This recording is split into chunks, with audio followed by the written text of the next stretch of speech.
नमस्कार विद्यार्थी मित्रांनो, विजन गव्हर्नमेंट या यूट्यूब चॅनलवरती मी आपले सहर्ष स्वागत करत आहे.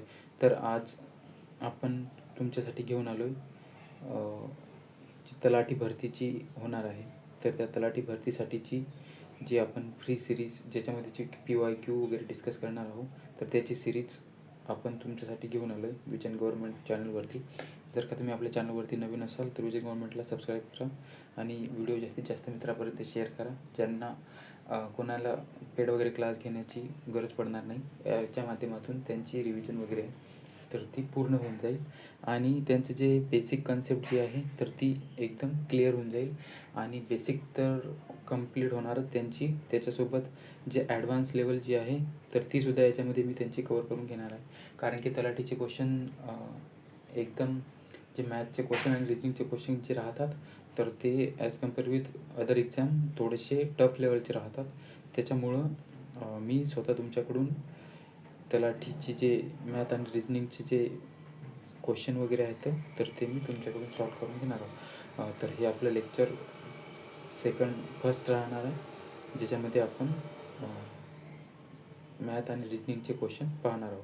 तर टार्गेट 2026 तलाठी भरतीसाठी मला असं वाटते की जे पण कोणी मित्र वगैरे असेल ते आपल्यासोबत जर का विजन गव्हर्नमेंटला जर का कनेक्ट असेल तर शेवटपर्यंत तलाठी भरतीच्या शेवटपर्यंत नक्कीच याच्यामधून ॲटलिस्ट 5 ते 10 मुलांचा रिझल्ट 100% याच्यामधून येऊ शकते. कारण की मी स्वतः तलाठीचे तुमच्याकडून एक्झाम जे आहेत तर त्याच्यासोबत रिव्हिजन वगैरे प्रॉपर तुमच्याकडून करून घेणार आहे. कारण की मी सुद्धा स्वतः तलाठीची भरती तयारी करत आहो आणि आय होप की माझ्यासोबत तुम्हीसुद्धा कनेक्ट व्हाल. जर का तुम्ही आपल्या चॅनलवरती, त्याच्यामुळं म्हणत आहो मी की आपल्या चॅनलला तुम्ही जास्तीत जास्त सबस्क्राईब करा आणि विजन गव्हर्नमेंटशी कनेक्ट राहा. तर चला पाहूया आपण हा पेपर. अशीच एक सिरीज आपण जी आहे तर ती वनरक्षकची सुद्धा सुरू केलेली आहे. तर हे तलाठीची सिरीज आहे आणि आता ही सुद्धा कंटिन्यू राहणार. तुम्ही जर का ती वनरक्षकची भरती करणारे विद्यार्थी वगैरे असेल तर त्यांनी ती वनरक्षकची जी सिरीज आहे मॅथ आणि रिजनिंगची तर ते त्याच्यामध्ये जाऊन त्यांचे कन्सेप्ट वगैरे आहे ते क्लिअर करू शकतात. ते जर का तुम्ही पाहिलं नसेल तर ते तुम्ही पाहून घेऊ शकता. तर चला सुरुवात करूया आपण या क्वेश्चन पेपरला. तर प्रश्न असा आहे, खालील मालिकेतील प्रश्नचिन्हाच्या जागी येईल अशी संख्या दिलेल्या पर्यायामधून निवडा. तर ही एक सिरीज दिलेली आहे.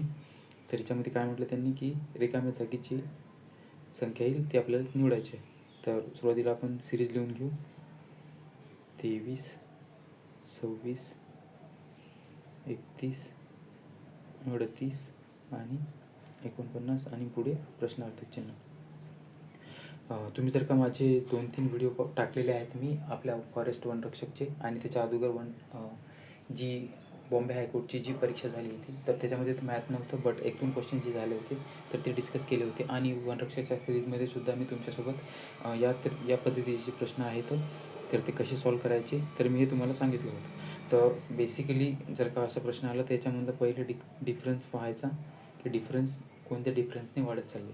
त्याच्यानंतर दुसरा वर्ग, स्क्वेअर रूट किंवा घन रूट किंवा मल्टिप्लिकेशन किंवा वजाबाकी, सबट्रॅक्शन, ॲडिशनल ही जी टूल्स आहे तर हे वापरून पाहायचे. पण जर का तुम्ही क्वेश्चनला पाहिल्यानंतर सर्वात अगोदर हे करायचं की याच्यामधला जो फरक आहे तर त्याच्यावरती डायरेक्ट अटॅक करायचा. त्याच्यानंतर हा क्वेश्चन जो आहे हा डायरेक्ट आपल्यासमोर त्याचे शस्त्र टाकून देते जेव्हा आपण त्याच्यामधला फरक काढतो. मॅक्झिमम क्वेश्चन जे आहे तर ते याच्यामुळे सॉल्व होऊन जातं. तर हा क्वेश्चनसुद्धा त्याचपैकी आहे, तर पाहू आपण. तर 23 आणि 26मध्ये फरक आहे 3चा.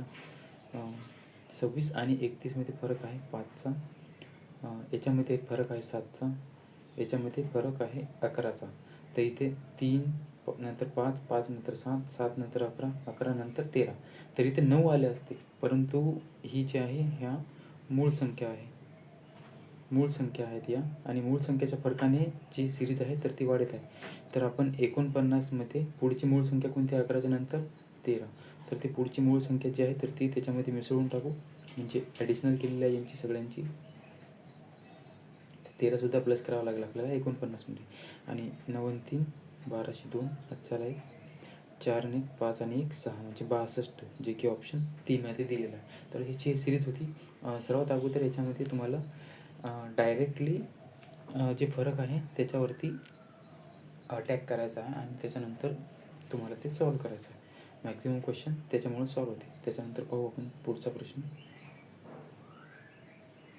तर प्रश्न क्रमांक 2. 45.5 लिटर तेलाला 5 डब्यामध्ये समान प्रमाणात भरायचे आहे.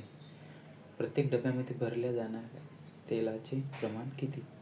तर 45 याच्यामध्ये काय म्हटलं आहे, 45.5 लिटर तेल आहे आणि याला 5 डब्यामध्ये भरायचं आहे. समजा 5, 1 2 3 4 5. तर याच्यामध्ये प्रत्येक पिप्यामध्ये किंवा डब्यामध्ये किती तेल आपल्याला टाकावं लागेल? तर या पद्धतीचा हा प्रश्न होता आणि एकदम बेसिक. 45.5ला आपण जर का 5ने भाग दिला तर डायरेक्ट उत्तर निघून जाते आपल्याला. तर 5ने भाग देऊ. 5 9 45 आणि 5 1 5 म्हणजे 9.1 लिटर प्रत्येक डब्यामध्ये आपल्याला तेल प्रत्येक डब्यात आपल्याला टाकावं लागेल. तर असा बेसिक प्रश्न होता 9.1, जे की ऑप्शन 2 मध्ये आहे. त्यानंतर पाहू आपण पुढचा प्रश्न.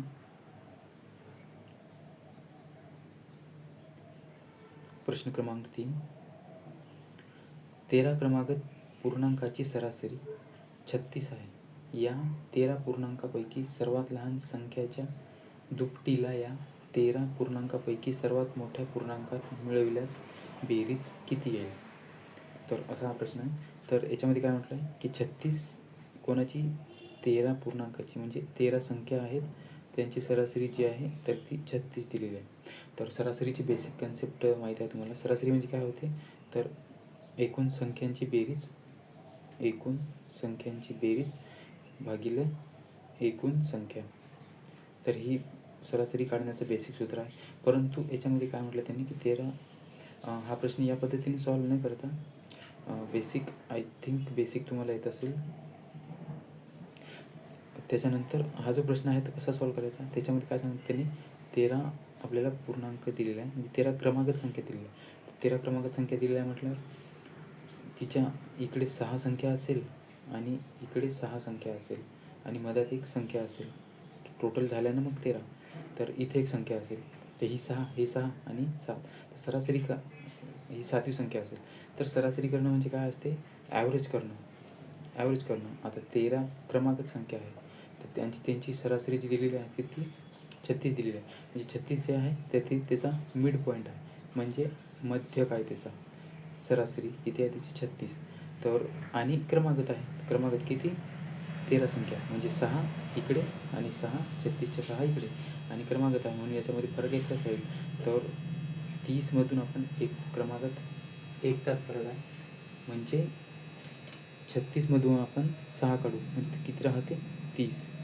तर हे राहिलं इथे 30 आणि 36मध्ये जे आहे आपण 6 मिळू म्हणजे ते किती होईल 42. तर हे झाल्या त्या पूर्ण संख्या म्हटल्यापेक्षा ही झाली पहिली संख्या, ही झाली 7वी संख्या 36 आणि ही जी झाली ही झाली 13वी संख्या. तर त्याच्यामध्ये काय म्हटलं त्यांनी, 13 पूर्णांकापैकी सर्वात लहान संख्याच्या दुपटीला, सर्वात लहान संख्या कोणती आहे ही. एक मिनिटचा पॉईंट चेंज करतो मी. त्याच्यामध्ये म्हटलं त्यांनी सर्वात लहान संख्येच्या दुपटीला, सर्वात लहान संख्या किती आहे 30, तर 30ची दुप्पट किती होते 60. सर्वात लहान संख्येच्या दुपटीला 13 पूर्णांकापैकी सर्वात मोठ्या पूर्णांकात मिळवल्यास, तर सर्वात मोठा पूर्णांक कोणता आहे याचा 42. तर 60मध्ये आपण 42 मिळवू. त्याच्यानंतर त्यांनी मिळवल्यास बेरीज किती येईल, तर त्यांची बेरीज विचारली आहे. तर हे 2 आणि 6 4 10 म्हणजे 102 या प्रश्नाचं उत्तर आहे, जे की ऑप्शन 1 मध्ये दिलेलं आहे 102. तर असा हा प्रश्न होता आणि सरासरीच्या बेसिक कन्सेप्टवरती हा प्रश्न होता. तर त्यानंतर पाहू आपण पुढचा प्रश्न. प्रश्न क्रमांक 4. दिलेली विधाने निष्कर्ष लक्षपूर्वक वाचा. दिलेली विधाने जरी सामान्यतः ज्ञात असले तरी, तर याच्यामध्ये या प्रश्नामध्ये या पद्धतीचा प्रश्न असतो, तर याला तर्कसंगतचा प्रश्न असे म्हणतात. तर्कसंगतचा प्रश्न म्हणतात याला. आणि याच्यामध्ये विधाने दिलेली राहते, 2 विधाने दिलेली राहते जशी इथे दिलेली आहे, आणि 2 निष्कर्ष दिलेले राहते, की ज्यामध्ये निष्कर्ष 2 किंवा अधिक विधाने दिलेले राहते आणि निष्कर्ष दिलेले राहते. तर आपल्याला ते निष्कर्ष काढायचा राहतो. तर याच्यामध्ये जे कोणी नवीन विद्यार्थी मित्र जर का नवीन असेल आणि आपल्या चॅनलवरती यूट्यूब चॅनलवरती व्हिडिओ जर का पाहत असेल, तर त्यांना या टाईपचा प्रश्न बनू शकत नाही. मी सांगतो बनू शकत नाही, कारण की मी स्वतः जेव्हा 2018मध्ये या पद्धतीचा प्रश्न दिला होता, पोलीस भरतीचा जो प्रश्नपत्रिकेचा पेपर होता तो दिला होता, तर त्याच्यामध्ये या टाईपचा क्वेश्चन त्यांनी विचारला होता, जो की तर्कसंगतवरती होता, आणि तो प्रश्न मला समजलाच नाही. समजला नाही, त्याच्यामुळे मला तो सॉल्वसुद्धा करता आला नाही. तर त्याच्यामुळे जे नवीन असेल त्यांनी थोडंफार याच्याबद्दल नॉलेज घ्या, किंवा मी आपल्या चॅनलवरती एक रिझनिंगच्या सिरीजमध्ये जर तुमच्यासोबत याच्यावरती मी एका टॉपिकवरती व्हिडिओ अपलोड करून देतो. त्याच्यामधून तुम्ही तुमचे कन्सेप्ट क्लिअर करून घेऊ शकता. तर या प्रश्नामध्ये त्यांनी सांगितलेलं आहे, सर्व उषा बेडशीट आहे. तर इथे म्हटलं सर्व उषा बेडशीट आहे. काही बेडशीट पडते आहे. तर काही बेडशीट पडते आहे. काही बेडशीट पडते आहे. जेवढा भाग त्याचा बेडशीट पडते आणि पडद्याचा बेडशीट आहे. एकही पडदा दरवाजा नाही. तर एकही पडदा इथे यांचं सांगितलेलं आहे की दरवाजा नाही. तर याच्यामध्ये आता हे झाले त्यांची विधाने दिलेली आहे. तर या विधानावरतून निष्कर्ष आपल्याला पाहायचा आहे. तर निष्कर्ष काय येऊ शकते, तर निष्कर्ष पहिला दिला आहे, काही दरवाजे बेडशीट असू शकतात. तर काही दरवाजे बेडशीट असू शकतात. तर यांनी असू शकतात म्हटलं म्हणजे पॉसिबिलिटी सांगितलेली आहे की असू शकतात. हां ठीक आहे, असू शकतात, कारण की हे जे त्यांनी सांगितलं आहे की फक्त बेडशीट पडदे जे आहे तर ते दरवाजे नाही आहे. तर दरवाज्यांना आपण तर याच्यामध्ये पॉसिबिलिटी काय बनू शकतात, तर याच्यामध्ये 3 पॉसिबिलिटी बनू शकतात. दरवाजे आपण इथेही ड्रॉ करू शकतो, ही एक कंडिशन झाली. त्याच्यानंतर ही दुसरी कंडिशन, जी की उषा आणि बेडमध्ये आहे दरवाजे, आणि एक कंडिशन झाली की याच्यामध्ये ही, म्हणजे 3 याच्यातून आपण ड्रॉ करू शकतो.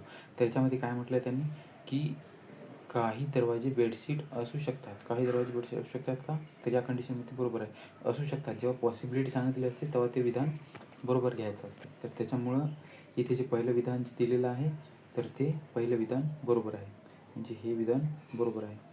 निष्कर्ष 1 बरोबर आहे. आता निष्कर्ष 2मध्ये काय म्हटलेलं आहे त्यांनी, तर एकही उशी दरवाजा नाही. तर एकही उशी दरवाजा नाही. तर जेव्हा तिथं एक सेंटेन्स पॉझिटिव्ह आणि एक सेंटेन्स निगेटिव्ह असते, तेव्हा त्याच्यामध्ये जे पॉझिटिव्हिटी सेंटेन्स असते पॉसिबिलिटीचा, तर ते बरोबर असते. तर इथे ही कंडिशन आहे, इथे कंडिशन एकही उशी दरवाजा नाही असं नाही म्हटलं त्यांनी. तर इथे या कंडिशनमध्ये तर ते चुकीचं ठरत आहे. त्याच्यामुळे हे विधान जे आहे तर ते इथे चुकीचं आहे, कारण की या कंडिशनमध्ये आपण असं ड्रॉ करू शकतो की दरवाजे उशीच्या आत आणि बेडशीटच्या आतसुद्धा जाऊ शकते. त्याच्यामुळे हे जे विधान आहे, ऑप्शन जे निष्कर्ष जे 2 दिलेलं आहे तर ते निष्कर्ष 2 चुकीचं आहे. म्हणून याच्यामध्ये काय, फक्त निष्कर्ष 1 सत्य आहे, हे इथे बरोबर आहे. का बरोबर आहे, कारण की असू शकतात पॉसिबिलिटी सांगितलेली आहे त्यांनी, त्याच्यामुळे हे जे विधान आहे तर हे इथे बरोबर आहे. तर असा प्रश्न होता. त्याच्यानंतर पाहू आपण पुढचा प्रश्न. प्रश्न क्रमांक 5, दिलेली विधाने आणि निष्कर्ष वाचा. हे सुद्धा त्याच याच्यावरती तर्कसंगतवरतीच हा प्रश्न आहे. त्याच्यामध्ये 2 विधानं दिलेली आहे. तर याच्यामध्ये आपण पाहू, काही पाकळ्या झाडे आहेत. तर काही पाकळ्या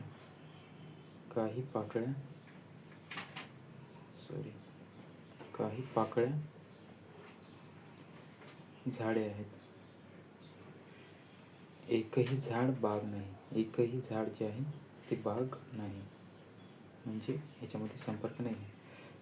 एकही बाग रस्ता नाही. एकही बाग याच्या संबंध नाही, रस्ता. एकही बाग हा रस्ता नाही, याच्यामध्ये रस्ता नाही. एकही बाग हा रस्ता नाही. तर हे झाले त्यांची विधाने. तर त्याच्यानंतर आपण आता निष्कर्ष पाहू, निष्कर्ष कोणते बरोबर ठरतात. तर एकही पाकळी बाग नाही. एकही पाकळी बाग नाही. तर याच्यामध्ये काय म्हटलं त्यांनी, एकही पाकळी बाग नाही. तर हे विधान इथे चुकीचं आहे. का चुकीचं आहे, कारण की त्यांनी फक्त हे सांगितलं आहे की एकही झाड बाग नाही. तर हे बाग जे आहे तर ते आपण इथे सुद्धा ड्रॉ करू शकलो असतो. त्याच्यामुळं हे 100% विधान बरोबर सांगता येत नाही, म्हणून हे विधान चुकीचं आहे. पहिलं विधान जे आहे हे चुकीचं आहे. एकही रस्ता झाड नाही, एकही रस्ता झाड नाही. याच्यामध्ये सांगितलं आहे की झाड बाग नाही आहे, बाग रस्ता नाही आहे. तर रस्ता जे आहे तर ते आपण इथे आहे ना, इथे ड्रॉ करू शकतो. म्हणजे इथे आपण ड्रॉ करू शकलो असतो रस्ता. तर त्याच्यामुळं एकही झाड रस्ता नाही हा सुद्धा चुकीचा आहे याच्यामध्ये. कारण की याची आकृती अशी सुद्धा बनली असती. फक्त आपल्याला झाडाचा आणि बागाचा संबंध नाही. असं नाही म्हटलं त्यांनी की झाडाचा आणि रस्त्याचा संबंध नाही आहे म्हणून. इथे त्यांनी सांगितलेलं आहे की झाडाचा बागेसोबत संबंध नाही आहे आणि बागेचा रस्त्यासोबत. तर झाड आणि रस्त्यामध्ये काही ना काहीतरी रिलेशन, म्हणजे अशी आपण आकृती इथे बनवू शकलो असतो. त्याच्यामुळं एकही झाड हा रस्ता नाही हे विधान इथे चुकीचं आहे. तर इथं काय झालं असतं, काही झाडे रस्ता असू शकतात हे विधान इथे बरोबर राहिलं असतं. त्याच्यामुळं एकही झाड रस्ता नाही हे इथं विधान चुकीचं आहे. त्याच्यामुळं याच्यामध्ये उत्तर काय आहे, तर निष्कर्ष 1 आणि 2 हे यापैकी एकही सत्य नाही. इथे सत्य नाही. म्हणजे एकही पाकळी बाग नाही. ते असू शकतात. कारण नाही, त्यांनी 100% सांगितलं आहे की नाही म्हणून. ते 100% आपण सांगू शकत नाही, कारण की त्यांनी सांगितलेलं आहे फक्त इथे जे संबंध दिलेला आहे त्यांनी, तर तो झाड आणि बागेचा, म्हणजे झाड बाग असू शकत नाही आणि बाग रस्ता असू शकत नाही. पण पाकळीचा बागेसोबत आणि झाडाचा रस्त्यासोबत संबंध असू शकतो. त्याच्यामुळं आणि जे त्यांनी म्हटलं की नाही म्हणून, त्याच्यामुळं हे विधान दोन्ही चुकीचे आहे. तर इथे असू शकतात, बाग नाही असू शकतात आणि एकही रस्ता झाड नाही तर ते पण असू शकतात. कारण की इथे त्यांचा संबंध आपण दाखवू शकतो, झाडाचा रस्त्यासोबत आणि पाकळ्यांचा बागेसोबत. त्याच्यामुळे हे विधान दोन्ही चुकीचे आहे. तर प्रश्न क्रमांक 5 होता हा. त्याच्यानंतर पाहू आपण पुढचा प्रश्न. प्रश्न क्रमांक 6. सुक्या मेवाने भरलेल्या एका डब्याचे वजन 12.650 किलोग्रॅम आहे. सुक्या मेवाचे वजन 9.800 ग्रॅम असल्यास त्या डब्यामधील रिकाम्या डब्याचे वजन किती? तर एकदम बेसिक प्रश्न आहे हा. तर एका डब्याचे वजन आहे 12.650 kg आणि सुक्या मेवाचे वजन आहेत 800 ग्रॅम, 9 किलो 800 ग्रॅम.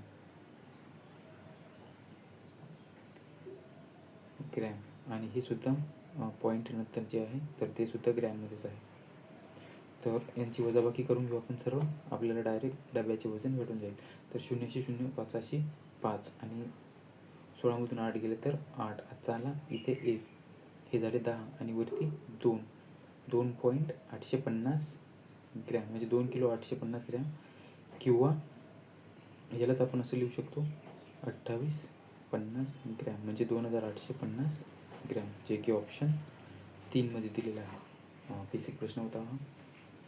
त्यानंतर पाहू आपण पुढचा प्रश्न. प्रश्न क्रमांक 7. एक व्यक्ती 62.4 किलोमीटर वेगाने गाडी चालवतो. तो 10 मिनिटात किती अंतर पार करेल? तर हा प्रश्न आहे टाईम स्पीड आणि डिस्टन्सवरती. तर याच्यामध्ये म्हटलं आहे की 62.4 किलोमीटर वेगाने, किलोमीटर पर हवर, म्हणजे एवढं डिस्टन्स तो 60 मिनिटामध्ये जातो. म्हणजे 60 मिनिटामध्ये जातो तो.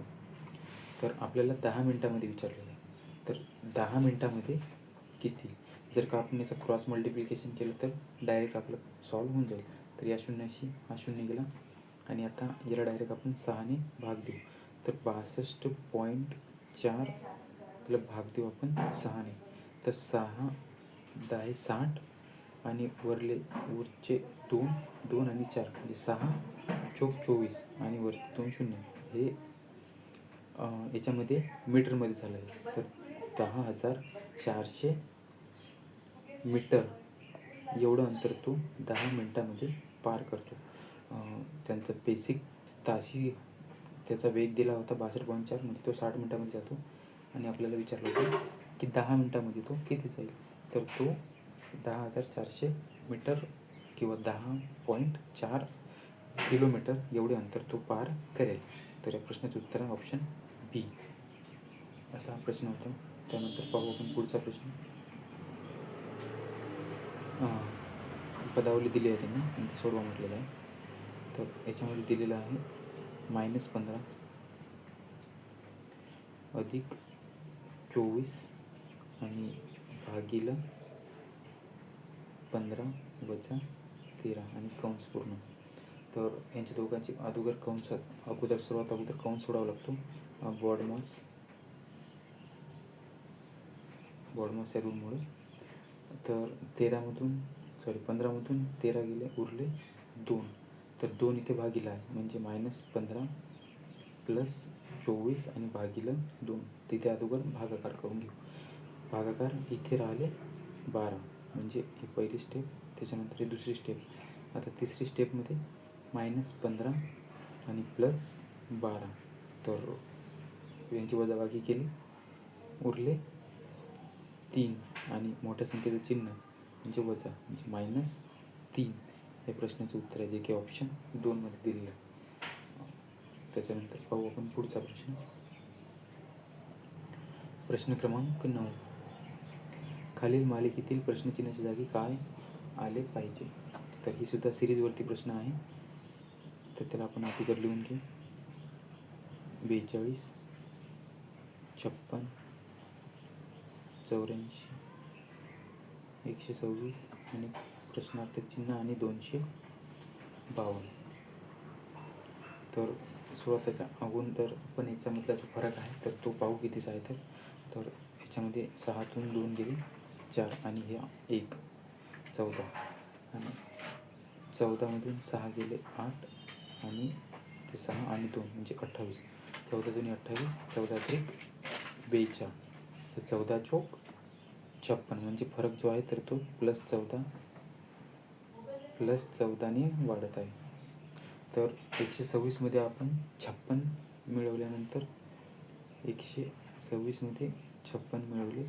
युनिट डिजिटने तुम्ही सुद्धा सॉल्व्ह करू शकता. 6 आणि 6 12, म्हणजे युनिट डिजिट जे आहे एकक स्थानी 2 येतो, जे की ऑप्शन एकाच मध्ये दिलेलं आहे 182. तर असं सुद्धा सॉल्व्ह केलं असतं.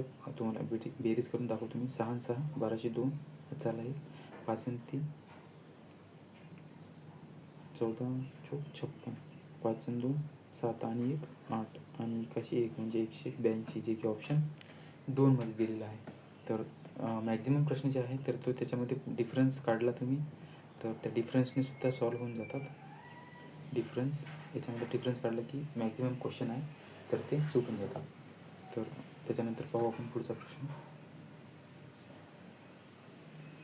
याच्यामध्ये सिरीज दिलेली आहे 10. प्रश्न क्रमांक 10.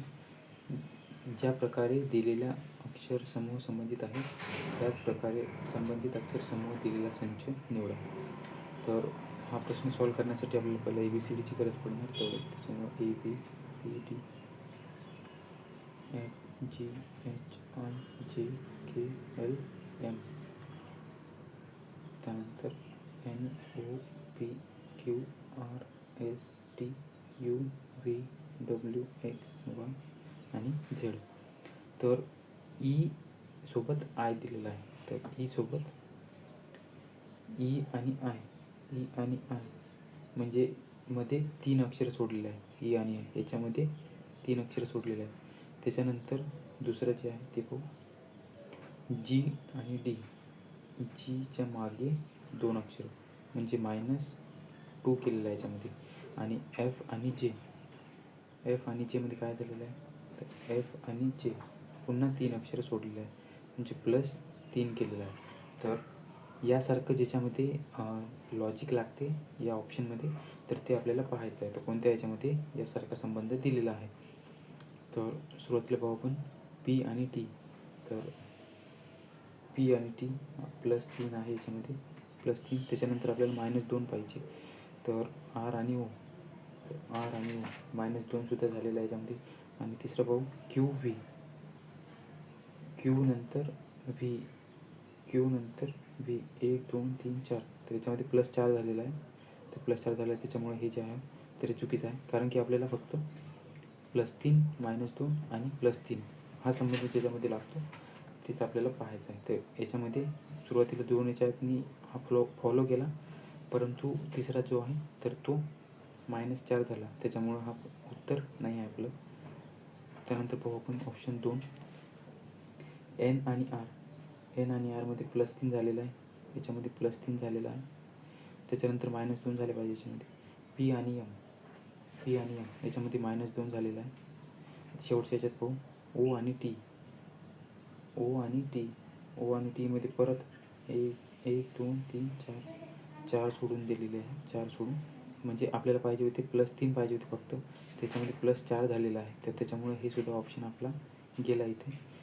त्यानंतर पाहू पुढचा ऑप्शन 3, एल पी. एल नंतर पी, 1 2 3 याच्यामध्ये +3 झालेला आहे सुरुवातीला. त्यानंतर एन आणि के. एन आणि केमध्ये -2 झालेला आहे याच्यामध्ये. पहिले 2 जे आहेत सर्वांना फॉलो करत आहे. आणि शेवटचं पाहू आता एम आणि आर. एममध्ये 3 केल्यानंतर आर आलं पाहिजे. 1 2 3 4 त्याच्यामध्ये सुद्धा 4 प्लस केलेला आहे. म्हणजे हे जे तिन्ही ऑप्शन आहेत वरचे, तर ते आपलं उत्तर नाही आहे. कारण की तिन्हीही जे आहे तर ते एका लॉजिकमध्ये आहे. आणि हा प्रश्न जे आहे चौथा जो ऑप्शन आहे तर तो आपला उत्तर आहे, कारण की तो याच्याशी मॅच करत आहे. ते कसं करत आहे ते पाहू आता सांगतो तुम्हाला. तर याच्यामध्ये जे आणि एनमध्ये किती संबंध आहे? जे आणि एन +3 आहे जे आणि एनमध्ये. त्यानंतर एल आणि आय.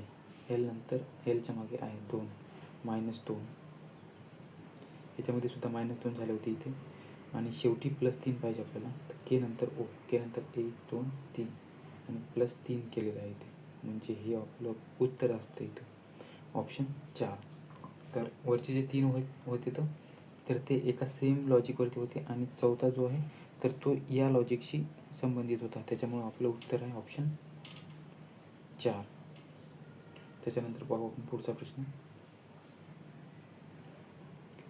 प्रश्न क्रमांक 11. जर ए म्हणजे प्लस, बी म्हणजे वजा, सी म्हणजे गुणिले, डी म्हणजे भागिले असेल तर खालील समीकरणात प्रश्नचिन्हाच्या जागी काय येईल? तर इथे दिलेलं आहे, त्याला आपण अगोदर मांडून घेऊ. 6. त्याच्यानंतर बीला काय म्हटलं वजा, म्हणजे वजा 18. इथे आलेलं डीला काय म्हटलेलं भागीला किती 2. त्याच्यानंतर आलेला ए म्हणजे प्लस. त्याच्यानंतर 7 आणि सी म्हणजे गुणिलं 3. तर ही आपल्याला सॉल्व करायचं आहे. तर हे सॉल्व करून घेऊ आपण. 9 18 म्हणजे 6 वजा 9 अधिक 7 गुणिलं 3. 7 गुणिले 3 यांचा सुद्धा गुणाकार करून घेऊ. 7 1 21. तर सुरुवातीला जे प्लस आहे तर ते आपण सोडून टाकू. त्याच्यानंतर याच्यामधून 9 जे आहे ते मायनस करू. 21 आणि 6 27 प्लस 27 वजा 9. 27मधून 9 केले किती राहते तर ते 18 राहते. आणि मोठ्या संख्येचे चिन्ह प्लस आहे म्हणून +18 जे की ऑप्शन 2 मध्ये दिलेला आहे. असा प्रश्न होता ज्याचं उत्तर आहे ऑप्शन बी 18. तर त्यानंतर पाहू पुढचा प्रश्न. प्रश्न क्रमांक 12. अक्षर संख्या चिन्हे दिलेल्या मालिकेसंदर्भात घ्या आणि पुढील प्रश्नाचे उत्तर द्या. तर याची एक सिरीज आहे याच्यामध्ये. आणि प्रश्न सांगितला त्यांनी, अशा किती संख्या आहेत ज्यांच्या ताबडतोब अशा किती संख्या आहेत तर अशा किती संख्या आहेत ज्यांच्या ताबडतोब आधी एक चिन्ह आणि ताबडतोब नंतर एक अक्षर आणि पुढे काय पाहिजे आपल्याला अक्षर. म्हणजे चिन्ह, संख्या, अक्षर या तिन्ही याचा गट, असे किती गट आहे याच्यामध्ये तर हे आपल्याला पाहायचं आहे. तर याच्यामध्ये पाहू आपण. पहिले सुरुवातीला चिन्ह पाहिजे. चिन्ह, संख्या इथे दिलेला आहे अक्षर, इथे चिन्ह त्याच्यानंतर संख्या पाहिजे होती, ही पण नाही. 7 एम. त्याच्यानंतर सुरुवातीला चिन्हापासून सुरुवात पाहिजे आपल्याला. तर डायरेक्ट आपण चिन्हावरती टार्गेट करू. चिन्ह कुठे आहे? चिन्ह इथे आहे चिन्ह. पण त्याच्यानंतर संख्या पाहिजे होती, म्हणजे संख्या नाही आहे. म्हणजे हा सुद्धा गेला, हा गेला. आता इथं आलं चिन्ह. आता इथे चिन्हानंतर आपल्याला संख्या पाहिजे होती, संख्या इथं पण नाही आहे. तर इथं आलं चिन्हानंतर संख्या पाहिजे होती, इथं पण नाही आहे. इथं आलं चिन्हानंतर संख्या, पण त्याच्यानंतर आपल्याला अक्षर पाहिजे होतं, पण इथे 6 आलेला आहे, म्हणजे हा सुद्धा गेला. सुरुवातीला आता इथे एक चिन्ह आहे, चिन्हानंतर आपल्याला संख्या पाहिजे होती, म्हणजे हा सुद्धा गेला. चिन्ह हे एक चिन्ह आलं, पण त्याच्यानंतर संख्याच नाही दिलं. म्हणजे अशी किती पेअर आहे त्याच्यामध्ये, तर याच्यामध्ये अशी कोणतीच पेअर नाही आहे जे या रूलची फॉलो करेल, म्हणजे चिन्ह, संख्या आणि अक्षर, म्हणून 0 या प्रश्नाचं उत्तर आहे. तर याच्यामध्ये अशी एक पण पेअर नाही आहे ज्याच्यामध्ये चिन्ह, संख्या आणि अक्षर असेल. त्यानंतर पाहू आपण पुढचा प्रश्न. प्रश्न क्रमांक 13. इंग्रजी वर्णमाला क्रमावर आधारलेल्या दिलेल्या प्रश्नचिन्हाच्या जागी काय आले पाहिजे. तर हा सिरीजवरती आहे, वर इंग्रजी ABCD आहे त्याच्यावरती आहे. के नंतर क्यू, क्यू नंतर डब्ल्यू, डब्ल्यू नंतर सी. तर एका मिनिटात मी अगोदर ABCD लिहून घेतो इथे. G J K L M O P R S T U V W X Y आणि Z. तर याच्यामध्ये काय म्हटलेलं आहे त्यांनी, के नंतर क्यू, क्यू नंतर डब्ल्यू, डब्ल्यू नंतर सी. के नंतर क्यू 1 2 3 4 5, 5 नंतर 6व्या अक्षरावरती 5 अक्षर सोडून. क्यू नंतर डब्ल्यू म्हणजे 1 2 3 4 5, 5 अक्षर पुन्हा सोडले. आणि ह्या 3 आणि ह्या 2 म्हणजे याच्यामध्ये सुद्धा 5 अक्षर सोडले त्यांनी. आणि आता सी नंतर 5 सोडून 1 2 3 4 5 सोडून आय. तर पुढे काय येईल, तर आय येईल. आणि आयने सुरू होणारा एकच ऑप्शन आहे जे की ऑप्शन 2 मध्ये दिलेला आहे. तर अशी सिरीज होती. याच्यानंतर याच्यामध्ये हे झालं पहिल्या अक्षरावरती. आता दुसऱ्या अक्षरामध्ये काय केलेलं आहे, उत्तर तर आपल्याला भेटून गेलेलं आहे एकाच अक्षरावरती सुरुवातीच्याच. त्याच्यानंतर ए नंतर डी, डी नंतर जी, जी नंतर जे. ए नंतर डी 2 सोडून, त्याच्यानंतर डी आणि डी नंतर जी, जी 2 सोडून, जी नंतर पुन्हा 2 सोडले जे, आणि जे नंतर पुन्हा 2 सोडले एम. म्हणजे दुसऱ्या नंबरला सुरुवातीला आला असतं आय आणि त्याच्यानंतर आला असतं एम, जे की एकच ऑप्शनमध्ये आहे. आणि त्याच्यामध्ये सुरुवातीला 4 सोडले होते आणि त्याच्यानंतर जे आहे तर ते 2 सोडलेले आहे. आणि त्यानंतर MOQS, एम नंतर ओ, त्यानंतर क्यू आणि त्याच्यानंतर एस, म्हणजे एक अक्षर सोडून, आणि एस नंतर यू, म्हणजे IMU आपल्याला भेटला असतं, जे की ऑप्शन 2 मध्ये दिले. असा प्रश्नाचं उत्तर ऑप्शन 2. त्यानंतर पाहू आपण पुढचा प्रश्न.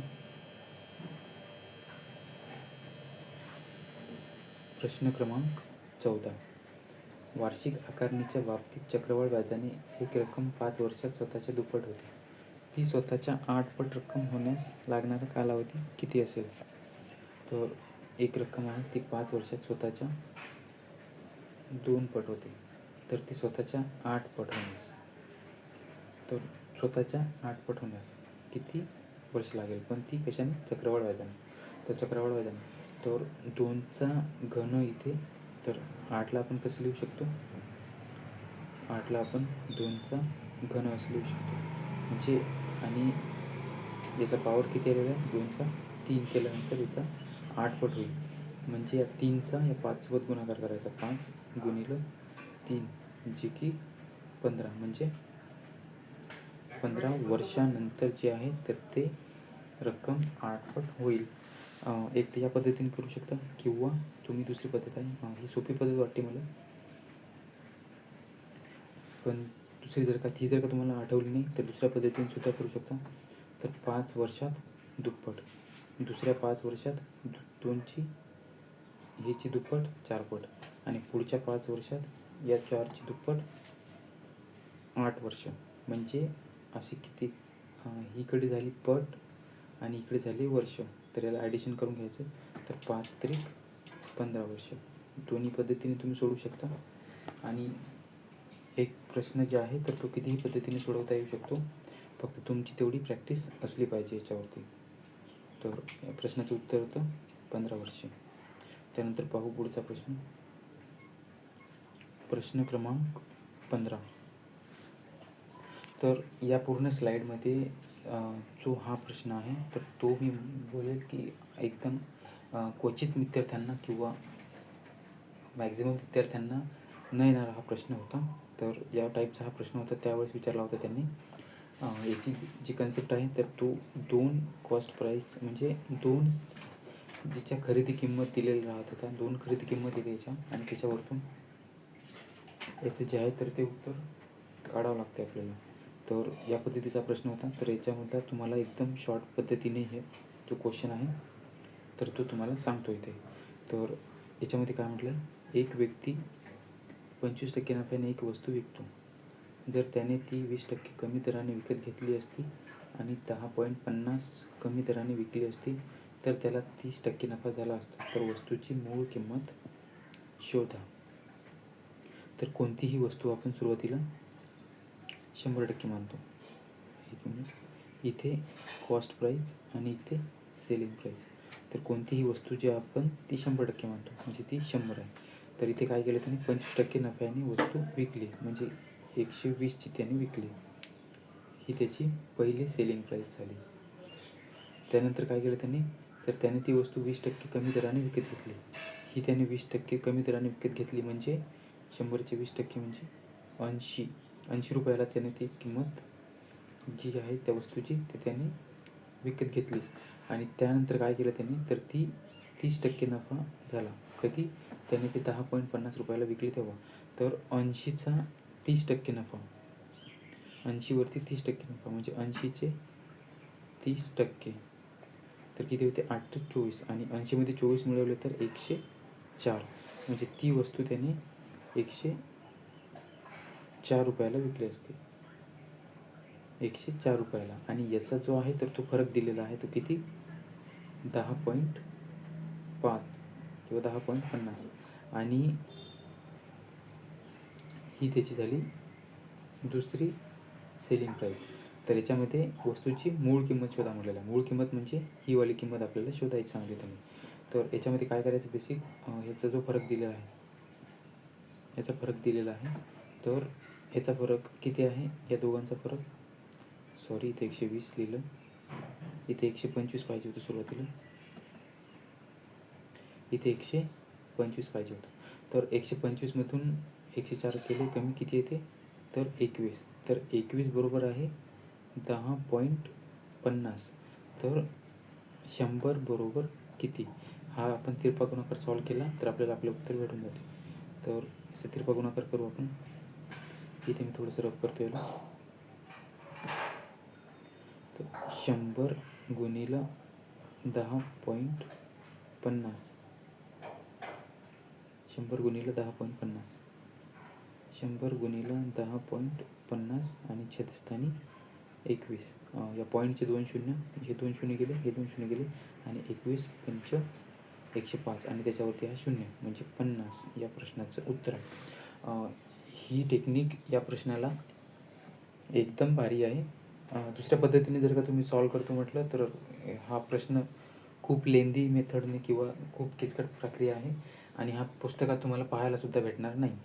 त्याच्यामुळं हीच जी कन्सेप्ट आहे तर ही एक वेळेस आणखी समजली नसेल तर आणखी एक वेळेस पहा, पण ही कन्सेप्ट क्लिअर करून ठेवा. एकदम बेसिक क्वेश्चन होता, आणि या जर का पद्धतीचा पुढच्या वेळेस प्रश्न आला तर ते तुम्हाला सॉल्व झाला पाहिजे. तर या प्रश्नाचं उत्तर आहे 50. त्यानंतर पाहू आपण पुढचा प्रश्न. प्रश्न क्रमांक 16. ज्या प्रकारे दिलेल्या संचातील अक्षरसमूह संबंधित आहे त्याच प्रकारे अक्षरसमूह असलेला संच निवडा. परत आपल्याला इथे ABCDचं जी आहे तर ती गरज पडणार आहे.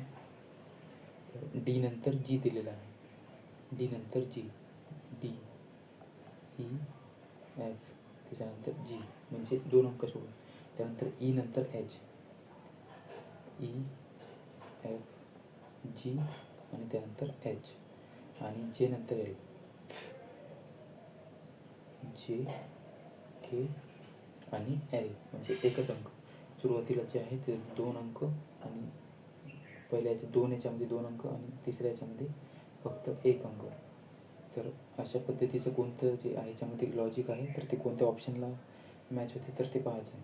तर आपण सुरुवातीचे न पाहता शेवटचे पाहू अगोदर. ओ आणि पीला टार्गेट करू आपण. ओ नंतर ओ पी, तर हे सलग आहे, तर त्याच्यामुळे हे जे ऑप्शन आहे तर इथे ऑप्शन हा गेला. त्यानंतर पी आणि आर, पी क्यू आणि आर, तर इथे आपण शेवटच्या याच्यावरती अटॅक करत आहोत, त्याच्यामुळं एकच पाहिजे आपल्याला, आणि इथे एक आहे. परंतु आपण आणखी दुसरे पाहू, व्ही आणि वाय. व्ही नंतर V S T U V W x आणि वाय, तर याच्यामध्ये 2 अंक सोडून आहे, त्याच्यामुळं हा सुद्धा ऑप्शन इथे गेला. आणि त्यानंतर आपण आता तिसरं पाहू, एकदम ऑप्शन 4 पाहू, आर नंतर एस, आर आणि एस, त्याच्यामध्ये सुद्धा फरक दिलेला नाही आहे, म्हणजे एकच ऑप्शन आहे जे की ऑप्शन 2, ज्याच्यामध्ये आपल्याला फरक दिलेला आहे एकचा, म्हणून या प्रश्नाचं उत्तर जे आहे तर ते ऑप्शन 2 दिलेलं आहे. बाकी जे सुद्धा सॉल्व करून तुम्ही सोडू शकता या पद्धतीचे लॉजिक. याच्यामध्ये 2चं लॉजिक आहे, याच्यामध्ये 2 आणि याच्यामध्ये 1चं. तर आपण शेवटचा जो अंक आहे तर त्याच्यावरून हा सॉल्व केला प्रश्न. तर एकदम बेसिक प्रश्न होता हा सुद्धा. त्यानंतर पाहू आपण पुढचा प्रश्न. प्रश्न क्रमांक 17. एका व्यापारी मालाला मूळ किमतीच्या 20% जास्त चिन्हांकित करतो आणि त्यावर 15% सूट देतो. त्याच्या नफ्याची टक्केवारी शोधा. तर त्याच्या नफ्याची टक्केवारी शोधायची आपल्याला. तर मूळ किमतीच्या 20% जास्त चिन्हांकित करतो. तर 20% जास्त चिन्हांकित करतो म्हणजे 120, 100 होती आणि तिला 20% वाढून त्याने किंमत सांगितली, म्हणजे ती झाली 120. आणि पुन्हा त्या 100ची किंमत आहे, तिला 15% सूट देतो, म्हणजे ती परत 100मधून 15 कमी करतो, म्हणजे ते परत पुन्हा 85 होते आणि छेदस्थानी 100. तर हा 0 गेला, हा 0 गेला. 5ने भाग दिला तर 17, 5ने भाग दिला तर 2, 2 6 आणि 17 गुणिले 6 किती होते तर 102, म्हणजे 2% त्यांनी नफ्याची टक्केवारी आली, म्हणजे की ऑप्शन डी मध्ये दिलेला आहे. हा सुद्धा बेसिक प्रश्न होता. त्यानंतर पाहू पुढचा प्रश्न. प्रश्न क्रमांक 18. एक पोलीस हा 500 मीटर अंतरावरून चोराला पाहतो. पोलिसांनी पाठलाग सुरू केल्यावर चोरही पळू लागतो. जर चोराचा वेग 10 किलोमीटर प्रति हॉवर आहे आणि पोलिसाचा वेग 12 किलोमीटर प्रति हॉवर आहे, तर चोर पकडला जाण्यापूर्वी किती अंतर धावला असेल. तर चोराचे इथे किती अंतर कापलं असेल हे आपल्याला विचारलं. तर हा जो प्रश्न आहे तर तो टाईम स्पीड अँड डिस्टन्सवरती आहे. तर याच्यामध्ये काय आहे तर त्या दोघांमध्ये अंतर सेम आहे, म्हणजे डिस्टन्स जे आहे तर सेम आहे. तर डिस्टन्स सेम असेल तर स्पीडचा रेशिओ हाच त्याच्या टाईमचा रेशिओ असतो. डिस्टन्स सेम असेल तर स्पीडचा रेशिओ आणि हाच त्याचा टाईमचा रेशिओ असतो. तर ते कसं इथे अप्लाय करायचं, तर याच्यामध्ये सुरुवातीला दिला आहे चोर आणि त्यानंतर दिला आहे पोलीस. तर याच्यामध्ये त्यांचा जो स्पीडचा रेशिओ आहे तर स्पीडचा रेशिओ किती आहे, चोराची स्पीड आहे 10 आणि पोलिसाचा वेग आहे 12. तर याला भाग देऊ आपण, 2 5 आणि 2 6. तर जो स्पीडचा रेशिओ आहे तो त्याच्या टाईमचा रेशिओ, म्हणजे टाईमचा रेशिओ सुद्धा काय राहील त्याच्या 5 आणि 6. म्हणजे जेवढा टाईम चोराला लागला असेल 5 सेकंद, तेवढंच पोलिसाला लागला 6 सेकंद. तर याच्यामध्ये काय म्हटलेलं आहे आणि त्याच्यामधलं अंतर जे आहे दोघांचा डिफरन्स 5 आणि 1चा डिफरन्स किती दिला आहे त्यांनी, तर तो 500 मीटर दिलेला आहे. आणि आपल्याला विचारलं की चोराने किती अंतर काढलं, तर 5चा गुणाकार आपण 500चा गुणाकार आपण 5 सोबत केला तर आपल्याला चोराचा डिस्टन्स निघेल, आणि 5चा गुणाकार जर का आपण पोलिसासोबत केला किंवा त्याच्या टाईमसोबत केला तर आपल्याला जो पोलिसांचा जो अंतर आहे तर ते आपल्याला भेटेल. तर 5 गुणिले 500 करू आपण इथे, म्हणजे आपल्याला चोराचं विचारलं त्यांनी, म्हणून 500 गुणिले 5 म्हणजे 2.5 किलोमीटर एवढं चोर हा धावला असेल. आणि चोर 2.5 किलोमीटर धावला तर पोलीस किती धावला असेल, 5 सक 30 म्हणजे 3 किलोमीटर जे आहे तर तो पोलीस धावला असेल, म्हणजे त्याने तेवढं अंतर पार केलं असेल. तर असा हा प्रश्न होता. ही मेथड जी आहे तर ती एकदा पुन्हा पहा, म्हणजे तुम्हाला क्लिअर होऊन जाईल. त्याच्यानंतर पाहू पुढचा प्रश्न. प्रश्न क्रमांक 19. वार्षिक 5% व्याजदराने 21 2100 रुपये रकमेवर 525 सरळ व्याज मिळण्यासाठी लागणारा कालावधी किती आहे? तर हा बेसिक प्रश्न आहे एकदम. तर याच्यामध्ये सरळ व्याज बरोबर PRT P into R into T upon 100. हा सरळ व्याजचा सिम्पल इंटरेस्टचा हा फॉर्म्युला आहे. याच्यामध्ये आपण डायरेक्ट फिलअप करूया. तर सिम्पल इंटरेस्ट किती आहे आपल्याला? 525 आणि प्रिन्सिपल किती आहे? तर ते 2100 गुणिलं रेट किती आहे? 5%. पर्सेंटचे 100 जे आहे ते खाली आणि आपल्याला टाईम विचारलेला आहे. तर हे 2 शून्य गेले आणि हे शून्य गेले. तर 5 आणि 21चा गुणाकार करू. 5 1 5 आणि 5 2 10 म्हणजे 105 गुणिलं टाईम. तर 525ला आपण हा 105 जे आहे तर ते गुणिलं आहे इकडे, ते जाऊन इकडे भागी लागेल म्हणजे 10.5 10 105. तर 105च्या डायरेक्ट 5 पट किती होते? तर 525. म्हणजे आपल्याला विचारलं टाईम. तर 105च्या 5 पट 525 आहे म्हणून 5 इयर म्हणजे 5 वर्षे त्याला एवढी अमाऊंट म्हणजे 525 रुपये सरळ व्याज मिळण्यासाठी त्याला किती वर्ष लागेल? तर 5 वर्षे तेवढा टाईम लागेल. एकदम बेसिक प्रश्न होता हा सुद्धा. त्यानंतर पाहू पुढचा प्रश्न. प्रश्न क्रमांक 20. वर्णक्रमानुसार 4 अक्षर समूह दिले आहे. त्यापैकी 3 विशिष्ट समान आहे आणि एक वेगळा आहे. तर वेगळा असलेला अक्षर समूह निवडा.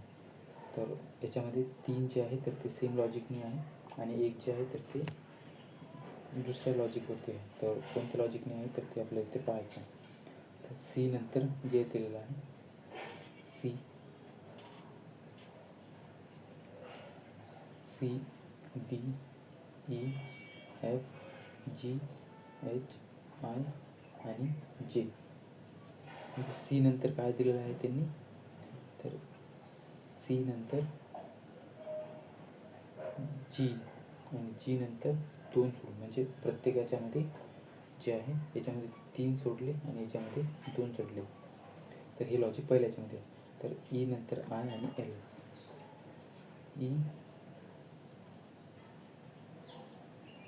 EIL. EIL आपण कसं लिहू शकतो? EI आणि L. EFGHIJKL. तर याच्यामध्ये सुद्धा पाहू आपण ई नंतर आय म्हणजे याच्यामध्ये सुद्धा 3 सोडलेलं आहे आणि आय नंतर एल म्हणजे 2. तर हे 2 जे आहे तर ते सेम लॉजिकवरती आहे. आणि ऑप्शन 3 पाहू आपण. 2 आहे तर ते सेम लॉजिकवरती आहे. तर ऑप्शन 3 मध्ये काय दिलेलं आहे? तर OS आणि U. तर O नंतर PQRSTU. तर याच्यामध्ये O नंतर S 3 दिलेला आहे, परंतु इथे 2 न देता इथे फक्त 1 दिलेला आहे, 1 प्लस केलेला आहे. तर याच्यामध्ये जे 2 ऑप्शनमध्ये जे आहे तर ते +2 होत होते आणि इथे फक्त +1 म्हणजे ऑड कोणता आहे? तर हे ऑप्शन 3 जे आहे याच्यामध्ये या प्रश्नाचं उत्तर आहे. कारण की इथे याचं आणि याचं लॉजिक सेम आहे आणि त्यांनी म्हटलेलं आहे की 3 विशिष्ट समान प्रकारे आहे म्हणजे 3 समान आहे. तर हे 2 तर आपल्याला समान भेटले. तर या 2पैकी एक जे ऑड आहे तर ते कोणता आहे? तर हा वाला. कारण की याच्यामध्ये फरक फक्त एकचा दिलेला आहे म्हणून ऑप्शन 3 जे आहे या प्रश्नाचं उत्तर आहे. त्यानंतर पाहू पुढचा प्रश्न. प्रश्न क्रमांक 21. 2 तोट्या अनुक्रमे 10 तास आणि 8 तासात टाकी भरू शकतात. तर ही एक टोटी आहे तर ती 10 तासात भरते आणि दुसरी टोटी जी आहे ती 8 तासात भरते. तिसरी टोटी जी आहे तर ती रिकामी करणार आहे म्हणून -15. तर यांचा बेसिक पहिले लसावी घ्यायचा. तर यांचा लसावी किती येतो? तर तो 120. 120 यांचा लसावी. तर पहिल्या नळाची एफिशियन्सी किती आहे? तर 10ने भाग दिला तर 12. दुसऱ्या नळाची 8ने भाग दिला तर 15 आणि तिसऱ्या नळाची 15 8 120. तर हा तिसरा जो नळ आहे तो रिकामा करणार आहे आणि हे 2 नळ जे आहे भरणार आहे म्हणजे 12 अधिक 15 बरोबर किती 27. आणि 27मधून तिसरा जो नळ आहे तो तिन्ही नळ भरणार आहे, म्हणून टाकीची आहे तर ती -8. म्हणजे 27मधून 8 गेले तर 19 एवढ्या एफिशियन्सीने टाकीची आहे तर ती भरेल. 19 एवढ्या आहे तर त्याला टोटल वेळ किती लागेल, तर आपण 120ला भाग देऊ 19ने. तर 19ला 120ला भाग दिला तर 19 सक 114. 19 सक 114 आणि उरले किती 6, म्हणजे 6.6/19, जे की ऑप्शन 4 मध्ये दिलेलं आहे. या प्रश्नाचं उत्तर आहे. 9 टाकीवरती हा प्रश्न होता. त्यानंतर पाहू पुढचा प्रश्न.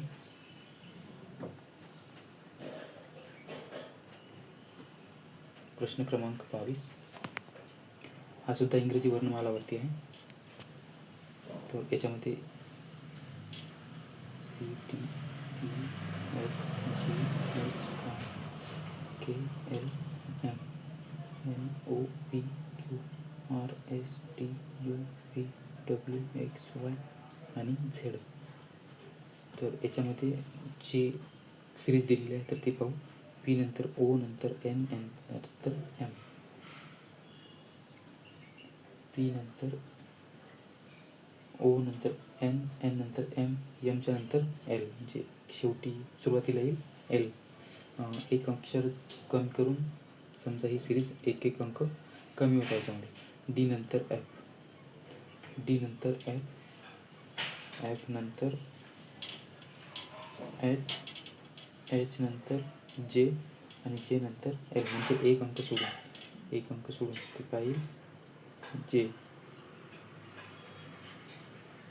जे नाही ना, जेपर्यंत दिलेलं आपल्याला त्याच्यानंतरचं विचारलं आहे.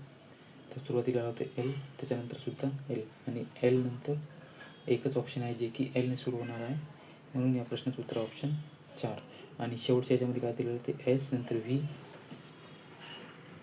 उत्तर तर आपल्याला भेटलेलं आहे आपलं, परंतु आपण इथे एक्सप्लेनेशन पाहणार आहोत, त्याच्यामुळं आपल्याला पूर्ण प्रश्न पाहावा लागेल इथे.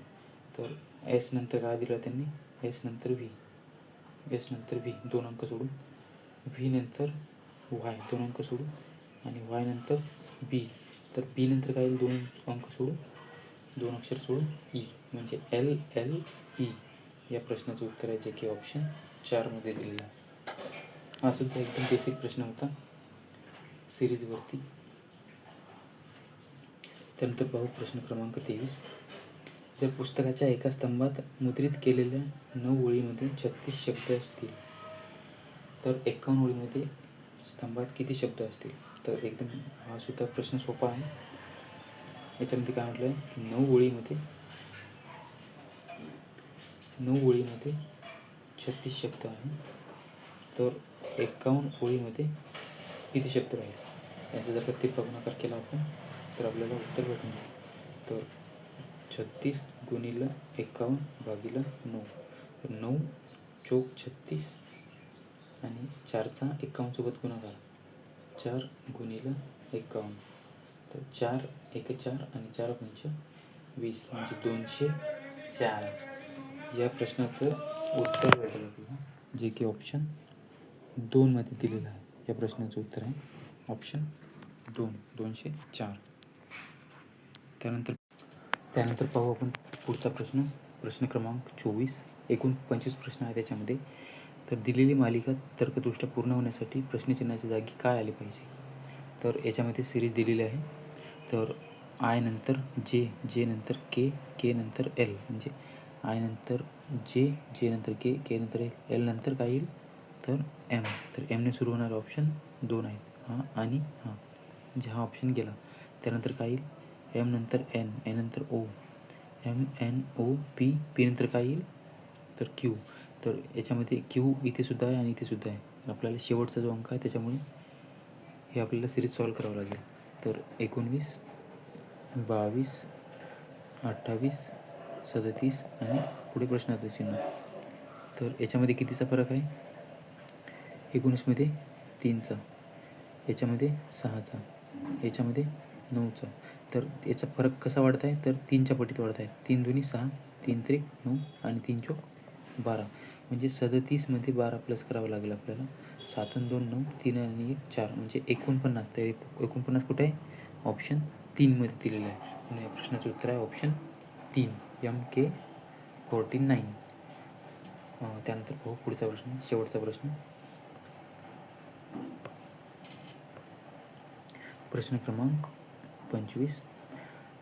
खालील 4पैकी 3 अशा विशिष्ट तऱ्हेने समान आहेत आणि म्हणून ते गट तयार करतात. त्या गटात न बसणारा पर्याय निवडा. TCSचे जे क्वेश्चन आहेत ते मॅक्झिमम रिझनिंगवरती जास्त भर असतो त्यांचा. कारण की वनरक्षकची जी परीक्षा आहे तर त्याच्यामध्ये फक्त त्यांनी रिझनिंगवरती भर दिलेला आहे. मॅथवरती तेवढा भर दिलेला नाही आहे आणि एकात क्वेश्चन राहते. बाकीचे इझी लेवलचे क्वेश्चन जे आहेत त्यांनी विचारलेले आहे याच्यामध्ये. तर असा हा प्रश्न होता.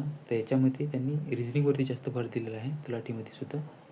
तर या प्रश्नामध्ये सुद्धा त्यांनी रिझनिंगवरतीच भर दिलेला आहे. तर याच्यामध्ये काय म्हटलं आहे त्यांनी, तर TPN तर 3 याच्यामध्ये समान आहे आणि एक वेगळा आहे. तर ते वेगळं आहे तर कोणतं आहे तर ते, तर याच्यामध्ये सुरुवातीला TPN दिलेलं आहे. T नंतर P म्हणजे 3 अंक सोडून, P नंतर N 1 सोडून, म्हणजे सुरुवातीला 3चा फरक आहे, 3 मागे गेले, त्यानंतर 1 नाही, -3 -1. तर MIF, तर MIF मध्ये काय आहे तर M नंतर I 3 आणि त्याच्यानंतर F म्हणजे 2. इथे 3 आणि 2, तर याच्यामध्ये 3 आणि 2, याच्यामध्ये 3 आणि -1. परंतु आपल्याला इथे उत्तर आहे म्हणून आपल्याला समजलं की आपलं उत्तर हे आहे. परंतु आता हे दोन्ही याच्यामध्ये जे ऑप्शन आहे त्याच्यामध्ये 2 वेगळं लॉजिक आहे. तर ऑप्शन 3 आपल्याला पाहणं गरजेचं आहे. कारण की आपल्यासमोर इथे उत्तर आहे म्हणून आपण याला टिक केलं. परंतु ऑप्शन 3 मध्ये जर का लॉजिक याच्याशी मिळू शकते किंवा याच्याशी मिळू शकते. त्याच्यामुळं आपण ऑप्शन 3ला आहे ते डिकोड करू. ऑप्शन 3 मध्ये काय सांगितलं आहे तर N नंतर G, J आणि त्याच्यानंतर G. तर N नंतर 3 सोडून J आणि त्याच्यानंतर 2 सोडून. तर याच्यामध्ये जे लॉजिक होतं ते याच्यामध्ये लागलं. कारण की सुरुवातीला 3 सोडले आणि त्याच्यानंतर 2. परंतु पहिल्या याच्यात जे आहे तर ते -3 आणि -1 हे लॉजिक आहे. आणि याच्यामध्ये -3 -2 आणि याच्यामध्ये सुद्धा -3 आणि -2 म्हणजे हे जे 2 आहे तर ते सारखे आहे. तर वेगळा कोणता आहे तर ऑप्शन 1 याच्यामध्ये वेगळा आहे. तर नमस्कार विद्यार्थी मित्रांनो, असा आपण आजचा हा तलाठीचा जो पेपर आहे तर तो आपण डिस्कस केलेला आहे. तर ही PYQची सिरीज आहे, तर ती कंटिन्यू आपल्या चॅनलवरती अपलोड होणार आहे. तर त्याच्यामुळे तुम्ही जर का नवीन असाल तर विजन गव्हर्मेंटला सबस्क्राईब करा आणि जास्तीत जास्त शेअर करा. विजन गव्हर्मेंट तुम्हाला नक्कीच मदत करेल बीइंग स्मार्ट बनण्यामध्ये. तर भेटूया आपण पुढच्या लेक्चरमध्ये. तोपर्यंत धन्यवाद.